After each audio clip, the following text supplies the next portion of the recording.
श्री जी ने परीक्षा के लिए सूरदास जी को पाताल गृह में बंद करवा दिया।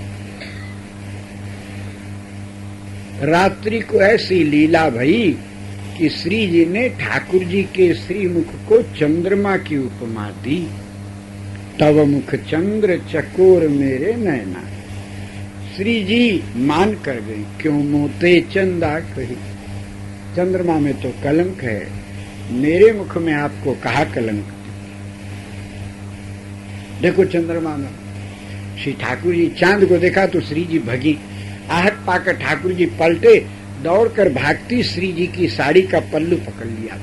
वेग में होने के कारण श्री जी भाग गई, साड़ी इनके हाथ में रह गई और श्री जी अब लहंगा और चोली के ऊपर ही हैं तो शर्म लगी।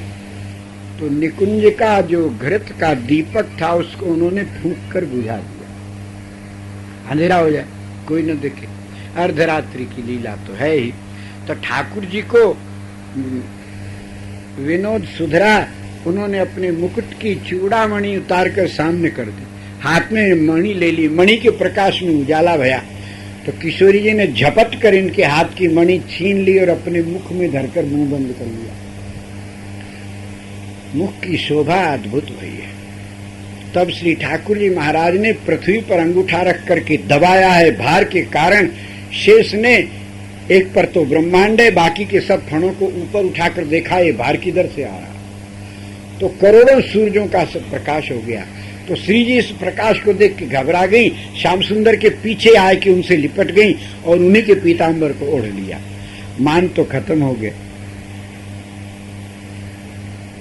ऐसी लीला रात्रि को हुई। प्रातः काल ठाकुर तो नंद भवन पधारे, श्री जी अपने महल में पधारी। सेवा अलंकार होने के बाद में, श्रृंगार भोग के बाद में श्री जी ने सूरदास जी का स्मरण किया। ललिता जी को आज्ञा दी, सूरदास को बाहर करो, नित्य कर्म करे तो फिर प्रसाद दो।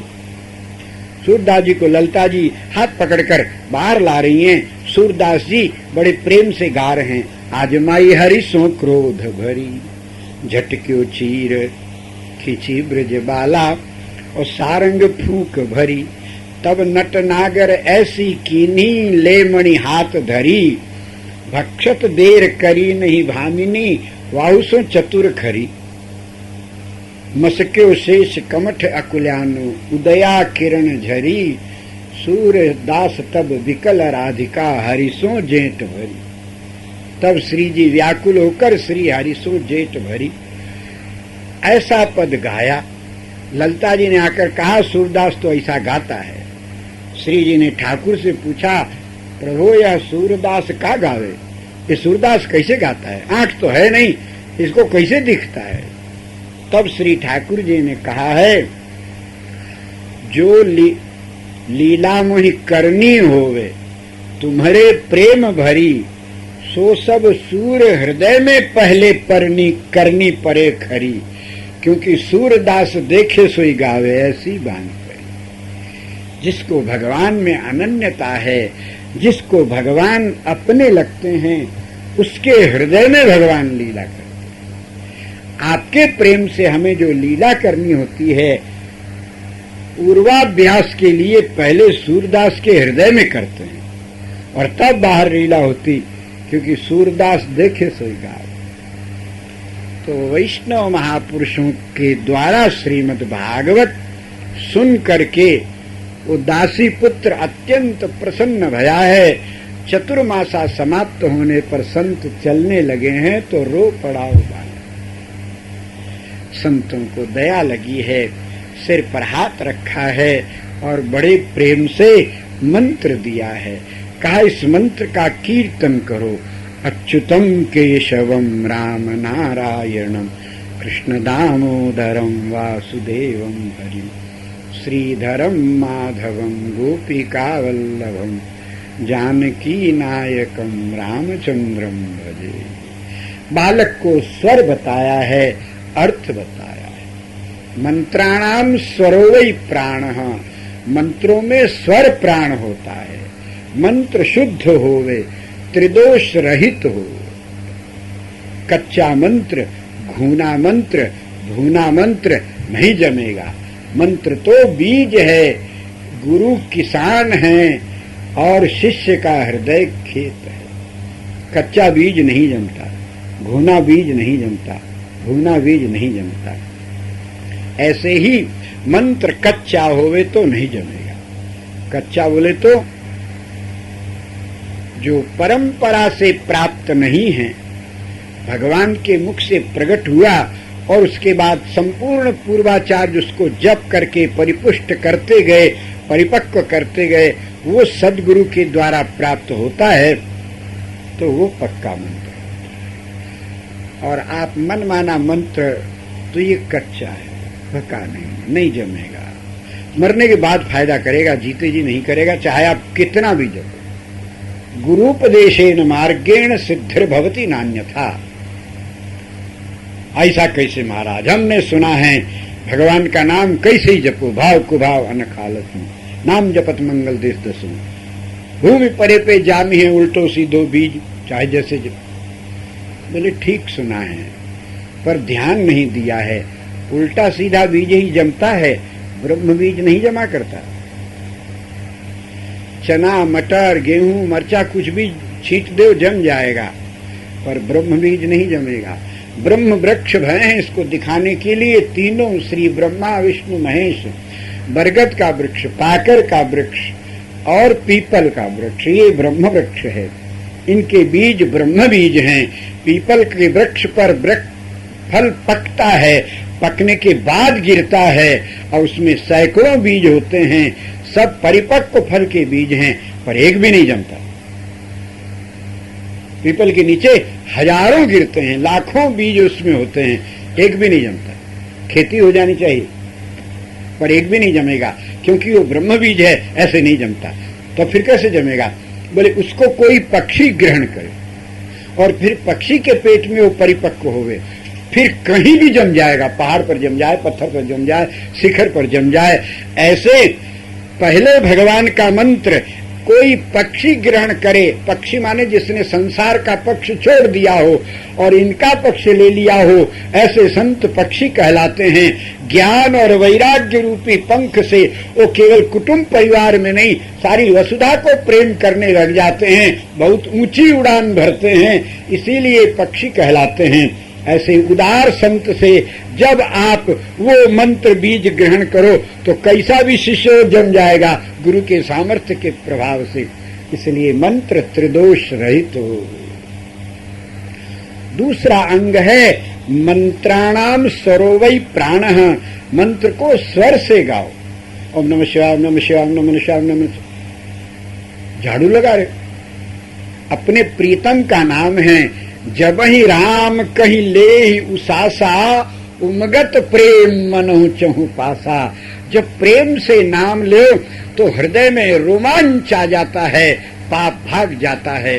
श्री राम, प्रेम से भगवान नाम उच्चारण करो। व्यग्र चित्ताद हतो जपः। बहुत जल्दी जल्दी जो जप करता है उसको लाभ नहीं होता है। पाठ में भी ऐसे स्वर से करो। शीघ्री गीति शिरः कंपी, स्वहस्त लिखित पुस्तिका, अल्पकंठ अनर्थज्ञ, षडैते पाठका अधमा। अधम पाठक हैं, मरने के बाद भले पाठ का फल मिले, जीते जी मुश्किल है। प्रेम से जपो, शुद्ध उच्चारण करो, स्वर से जपो। मंत्रों में स्वर ही प्राण है। स्वर ईश्वर है, ईश्वर है, ईश्वर है। ऐसे ठाकुर जी का दर्शन करो, थोड़ी देर में जी उब जाएगा। और गान बजान होता हो ठाकुर जी की लीला पदों का तो फिर आनंद आता है। तो स्वर ईश्वर है। और तीसरा अंग है मंत्र का अर्थ जाने बिना मंत्र अगले जन्म में फायदा करेगा। इसलिए मंत्र का अर्थ जानो। मंत्रार्थ जानने से निश्चिंतता आ जाती है। पूरे मंत्र का अर्थ तो परंपरा से बताया जाता है, ऐसे नहीं, पर नमूना बताएं। कोई भी मंत्र हो, किसी भी देवता का मंत्र हो, नमः पद उसमें अवश्य होता है। पहले प्रणव अथवा बीज लगो, फिर भगवान का नाम, अंत में नमः। श्री रामाय नमः, श्री कृष्णाय नमः, गोविंदाय नमः, यही सब मंत्र है ना। तो इसमें जो नमः पद है इसके दो अर्थ होते हैं। एक तो नमस्कार, और दूसरा रहस्यार्थ है कि न इति निषेधे म इति ममत्वे। आपका मंत्र बताता है अपने को कर्ता मत मानो, न मन नहीं म मन मेरा, ये पुण्य कृत्य मेरा नहीं है। तो किसका है? बोले कृष्णाय, कृष्ण के लिए है, श्री कृष्ण करा रहे हैं। इसलिए आपसे पुण्य होवे पाप होवे नमः का अनुसंधान करो, न म, ये कृत्य मेरा नहीं। तब किसका? कृष्णाय। बस हनुमान जी महाराज इसी मंत्र का अनुभव करते हैं। समुद्र लांघते हैं, ये धर्म नहीं है, तीर्थ को नहीं लांघना चाहिए। लंका में आग लगा देते हैं, आतताई का काम है किसी के घर में आग लगाना, ये पुण्य नहीं है। हरे हरे वृक्षों को उखाड़ के फेंक देते हैं, ये धर्म नहीं है। माता जी नीचे विराजी अपने ऊपर बैठते हैं, ये धर्म नहीं है। सबके घरों में आग लगा दिया, पूरी लंका में आतताई के समान, ये धर्म की बात है? अरे रावण ने आपकी पूंछ में आग लगाई, आप उसकी दाढ़ी मूंछ में आग लगाओ, सबको गाय को जलाते। किसी ने रुई दिया, किसी ने तेल दिया, किसी ने हंसी उड़ाई। बोले घर के भीतर के बुढ़ों ने क्या किया, बच्चों ने क्या किया, पिंजड़े में बैठे पक्षियों ने क्या किया, हाथी घोड़ा बंधे उन लोगों ने क्या किया, और तो और पेट के भीतर के बच्चों ने क्या किया, एक को भी नहीं छोड़ा, सबको जला के खाक कर दिया। पेट वालों के लिए इतनी जोर गर्जना की कि गर्भ श्रमई सुनिश्चरना, ये कोई धर्म का काम? अकारण माताओं की गोद उजड़ रही है, सुहाग उजड़ रहा है, घर जल रहा है। पर कमाल की बात यह है कि जिसका ये सब नुकसान हो रहा है वो कहता है कोई देवता है। हम जो कहा यह कपि नहीं होई, बान रूप धरे सुर कोई, ये कोई देवता है बानर के रूप में। और यही हनुमान जी सजूनी बूटी लेकर आते हैं तो संत शिरोमणि भरत जी समझते हैं कोई राक्षस जा रहा, क्या मार के बाहर नीचे गिरा। वो भी राम जी की सेवा, ये भी राम जी की सेवा। पर वो सेवा करते समय हनुमान जी महाराज मंत्रार्थ का स्मरण करते हैं, न म, ये कृत्य मेरा नहीं है। और संजीवनी लाते समय में मैं ले आऊंगा, चला प्रभंजन सुत बल भाकी, अहंकार है। इसलिए संत भी उनको असंत समझते हैं और असुर भी यहाँ मंत्रार्थ का स्मरण करने से देवता समझते हैं। राम जी ने पूछा, हनुमान रावण के जीते जी उसके घर में रहते तुमने लंका जला दी? हनुमान जी ने कहा, ना ये मेरा कृत्य नहीं है। न म, तो किसका है? बोले सो सब तो प्रताप रघुराई, नाथ न कछुक मोर प्रभुताई, नमः रामाय। मंत्रार्थ है ना। ऐसे मंत्र का जब पूरा अर्थ समझ में आता है तो इसी मंत्रार्थ को अमर कथा कहते हैं। जिसके हृदय में उतर जाए उसका मरण नहीं होता। पश्यत ध्रुवंच प्रहलादम विभीषण मथा परम। ध्रुव, प्रहलाद, विभीषण, श्री चैतन्य महाप्रभु, मीराबाई, कबीरदास जी, तुकाराम दास जी इत्यादि महापुरुषों ने मृत्यु पर विजय प्राप्त की है मंत्रार्थ के प्रभाव से। इसलिए मंत्र, मंत्र का स्वर, मंत्र का अर्थ और मंत्र के प्रतिपाद्य देवता का ध्यान। ध्यान आंख बंद करने से नहीं आता। ऐसा विश्व में इंजीनियर आज तक पैदा हुआ नहीं, आगे होगा नहीं, जो छठी मंजिल पहले बनाता हो। वो एक के बाद ही दूसरी बनेगी। तो ध्यान ये छठी मंजिल है। यम, नियम, आसन, प्राणायाम, प्रत्याहार, इसके ऊपर ध्यान। आप इन पांचों को पार किए बिना सीधे आंख बंद के ध्यान करो, तो आंख बंद करने से ध्यानवान नहीं होता। इसलिए मंत्र जपते समय में मंत्र का के देवता का ध्यान। और अंतिम पांचवा अंग है मंत्र प्रदाता में, गुरु में दृढ़ विश्वास। ऐसा हो जावे तो मंत्र जपने की जरूरत नहीं पड़ती है। भगवान वेदव्यास लिखते हैं, सकृद उच्चारण मात्रेण ददाति परमं पदम। उच्चारण करने मात्र से देवता सामने प्रकट हो जाता है। पुराणों में कथा, उन्होंने उस भगवान का स्मरण किया, भगवान प्रकट हो गए। अब काहे को नहीं होते? अरे आपके मन में चंचलता है। इसीलिए ध्यान बताया है, उस बालक को मंत्र का अर्थ बताया है और तब स्वर बताया है। बालक को कहा स्वर से गान करो। बालक कीर्तन में मगन भया, उसको मगन देखकर संत लोग चले गए। संत बहुत प्रेमी होते हैं। जब तक रहते हैं जो समीप जावे उससे गहक कर मिलते हैं, प्यार प्रदर्शित करते हैं, कथा सुनाते हैं, कीर्तन कराते हैं, भगवान की लीलाओं से हृदय को सरस करते हैं। और जाने का समय होता है तो निष्ठुर होते हैं। फिर आप कितना भी रहो, पलट के देखते नहीं। निर्मोहिए संत प्यार करके अपनावे, किंतु अंत में बधिक सरिस ही छुरी चला। गहक मिले जब तलक रहे रस नित बरसावे, और कसक ही ये में छाड़ निठुर बन के भगी जावे। साधुन संगत प्रेम करी जग सुख काहू, नहीं लियो लयो बिलपत ही जीवन गयो, और इनके प्रेम में रुदन शेष ही रह गयो। बालक जब आंख खोला है, संतों को नहीं देखा, रुदन करने लगा है। माँ ने समझाया है। बालक का मन घर में लगता नहीं, मोहमयी माँ जाने देती नहीं। एक दिन दूध दोने के लिए गई, काल सर्प ने डस लिया, मां मर गई। बालक ने विधि पूर्वक संस्कार किया, फिर कहा भगवान ने अब छुट्टी। वन में चल दिए। घोर अरण्य में एक सरोवर के किनारे अश्वत्थ वृक्ष के नीचे संतों के दिए हुए मंत्र का गान करने लगे। हृदय में सहसा भगवान का प्रादुर्भाव। भगवान का दर्शन करके सांस रुक गई, आनंद में विभोर हो गए। दूसरे क्षण भगवान अंतर ध्यान हो गए। अत्यंत पीड़ा भई, बालक रोने लगा। आकाशवाणी भई है, अपक्व कषाय योगी को हमारा दर्शन होता है। भागवतों के संबंध से तुम्हें दर्शन तो हो गया, पर अभी तुम परिपक्व नहीं हो, पंचांग पूर्ण नहीं है, केवल मंत्र और मंत्र का स्वर है। अभी 3 बाकी हैं। संसार में हमारे नाम का कीर्तन करते जीवन बताओ, और फिर इसके प्रभाव से तुम्हारा जन्म ब्रह्मा जी का पुत्र बनकर होगा। नारद जी कहते हैं, इस प्रकार मैंने संसार में भगवान नाम का प्रचार करते जीवन बताया, और तनु तजी नारद भयो भई भगवत की इच्छा। शरीर छोड़कर अब मैं नारद बन गया हूँ। जब स्मरण करूं तो भगवान मुझे दर्शन देते हैं। अत्यंत अद्भुत भगवान का प्रेम है। नारद जी ने भागवतों के संबंध का प्रभाव बताया। मैं जो आज ब्रह्मपुत्र नारद हूँ, ये भागवत अर्थात भक्तों की कृपा का परिणाम। भागवत संबंध नहीं होवे तो आप भागवत चाहे जितनी सुनो, इसका नाम ही भागवत है। ये जितना आपके भाग में होगा उतना ही समझ में आवेगा। भागवत लोग कहता ऐसे ऐसे विलक्षण अर्थ करते हैं, पर दिमाग गोबर भरा, यादें नहीं रहता, सुनने में बड़ा आनंद आता है। बोले बस भागवत जितना भाग में उतना ही मिलेगा। इसीलिए तो श्री नारद जी महाराज का पूर्व जन्म सुनकर व्यास जी ने श्रीमद् भागवत की रचना की है, और श्रीमद् भागवत श्री सूत जी महाराज सुना रहे हैं।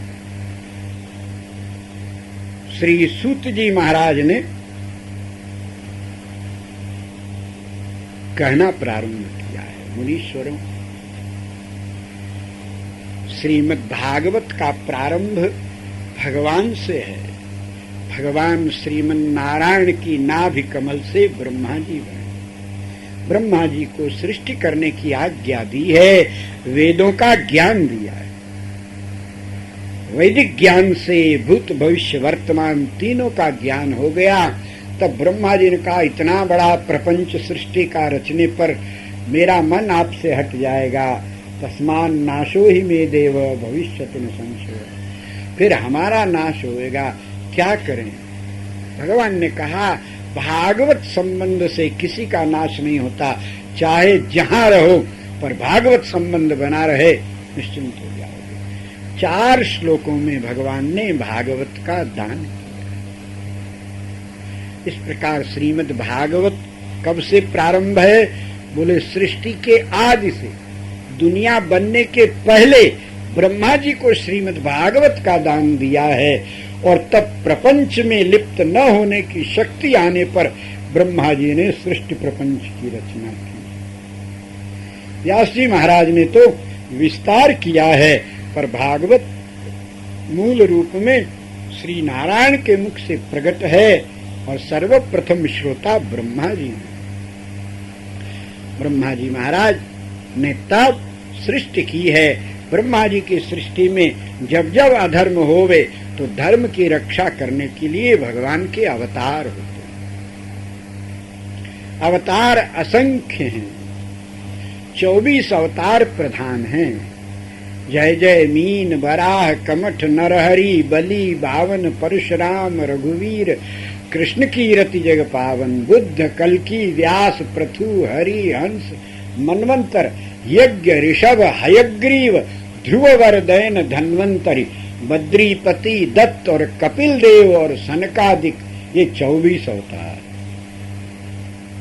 24 में 10 अवतार स्वयं भगवान के अवतार हैं।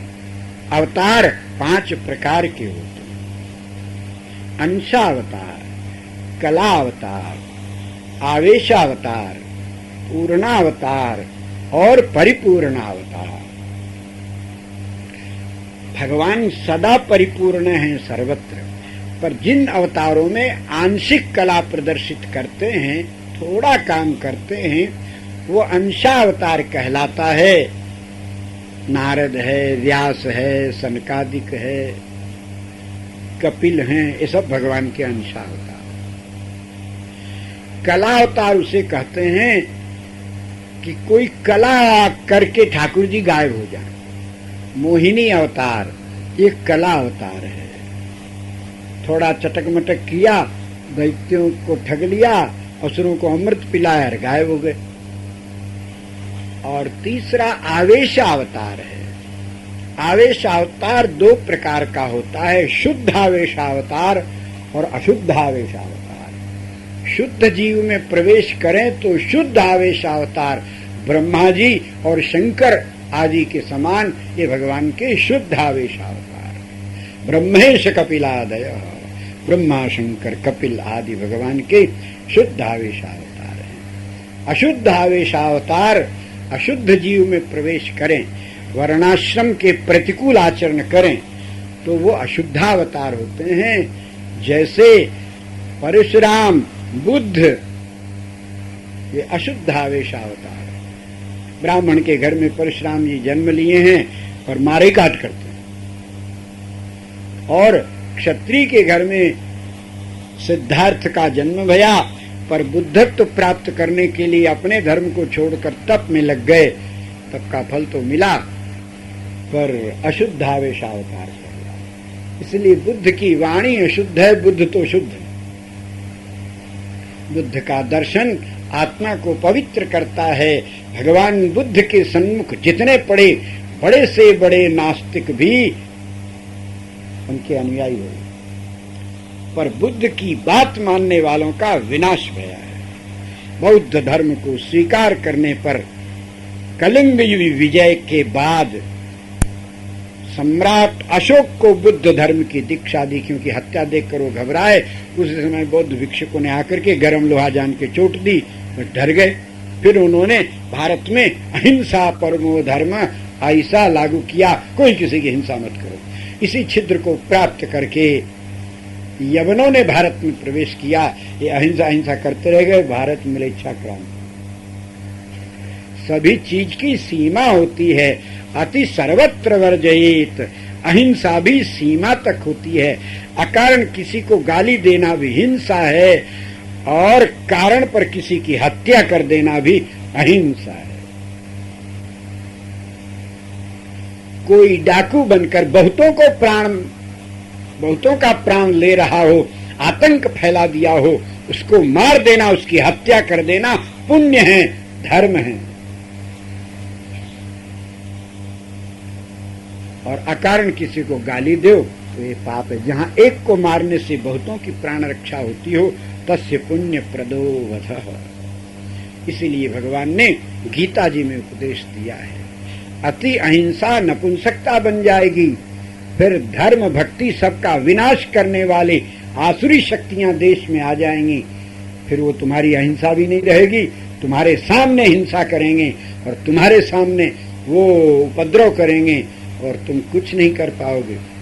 और तब अहिंसा बोलने पर बोलते भले ही रहो, पर उनकी हिंसा देखकर तुम्हारे हृदय में हिंसा जागेगी। इसलिए बुद्ध की अहिंसा ऐसी ही है।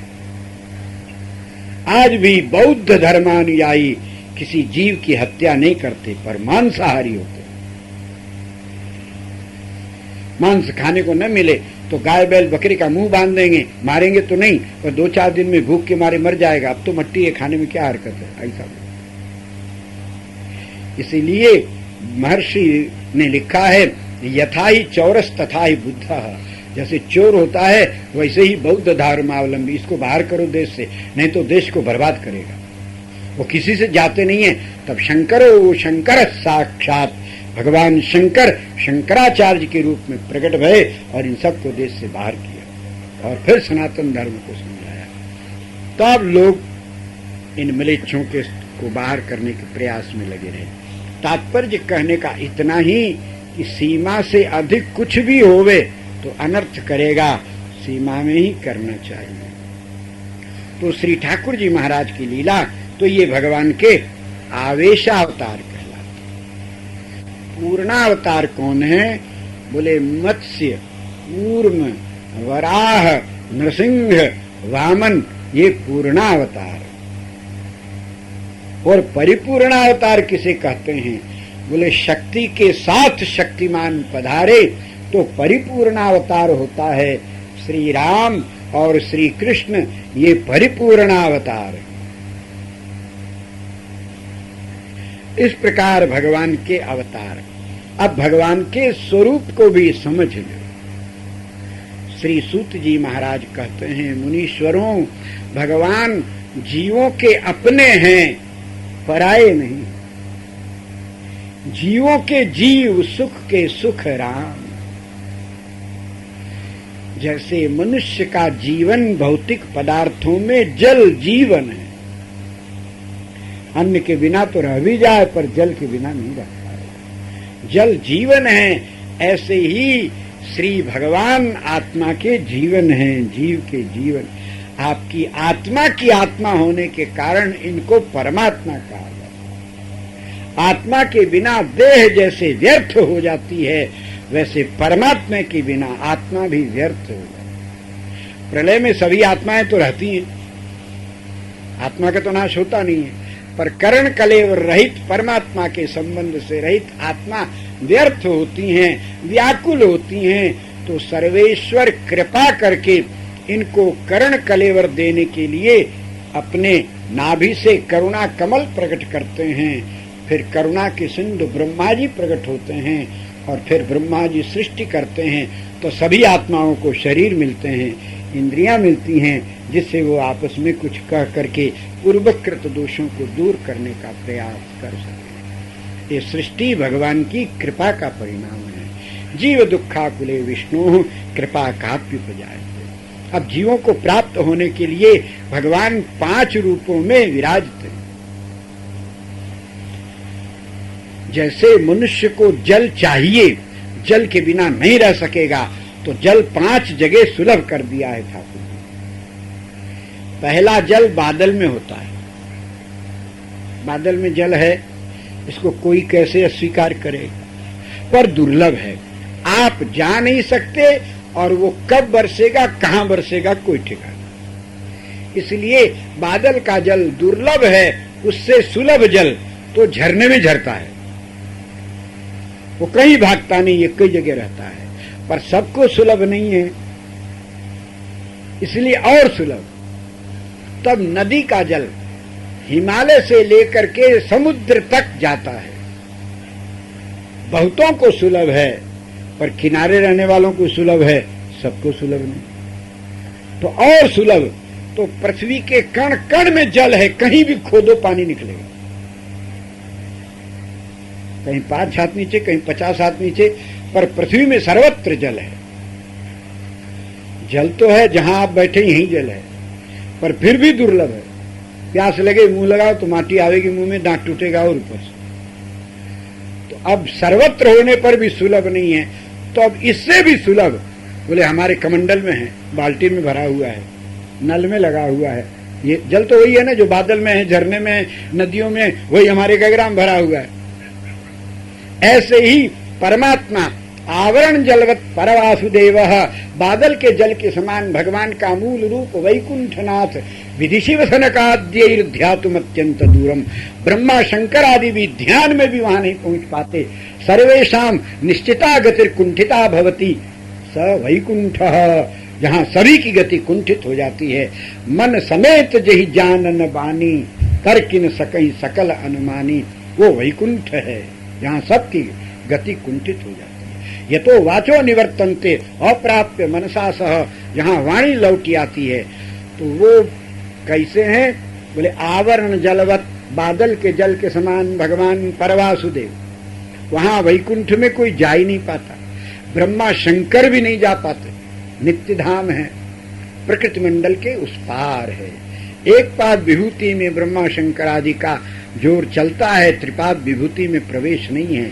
ब्रह्मा जी और शंकर जी, चाहे आप किसी का भी मन जहां तक जा सकता हो वहां माया है, और माया के उस पार वैकुंठ है। गो गोचर जहां लगी मन जाई, सो सब माया जानो भाई, और माया के उस पार वैकुंठ है। सबकी गति कुंठित हो जाती।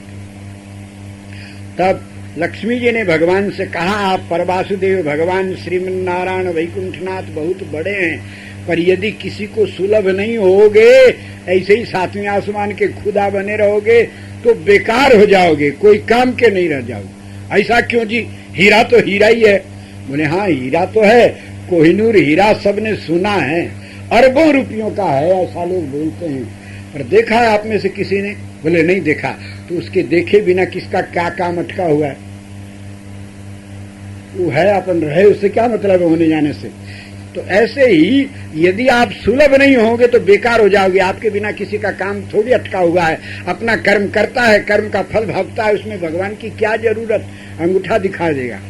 अरे आप तो इसलिए अच्छे लगते हैं कि कर्म के प्रारब्ध पाप करते हैं, आप करुणा करके दूर करो, भक्तों की रक्षा करो, सुलभ हो, सबको गले से लगाओ, तब तो भगवान काम के। नहीं तो हम बांध देते ही रह जाए, वो सुने ही नहीं, तो ऐसे भगवान से कौन फायदा? तो इसलिए महाराज थोड़े सुलभ हो जाओ। भगवान ने कहा हाँ। तो रमा के कहने पर भगवान ने प्रकृति मंडल में उतरकर अपने रहने के लिए श्री रमा के लिए एक दूसरा वैकुंठ बनाया। इसका नाम रमा वैकुंठ है। यहाँ देवता और योगी जाते हैं, सनकादिक जा सकते हैं, नारदा भी जा सकते हैं, लोग भी जा सकते हैं।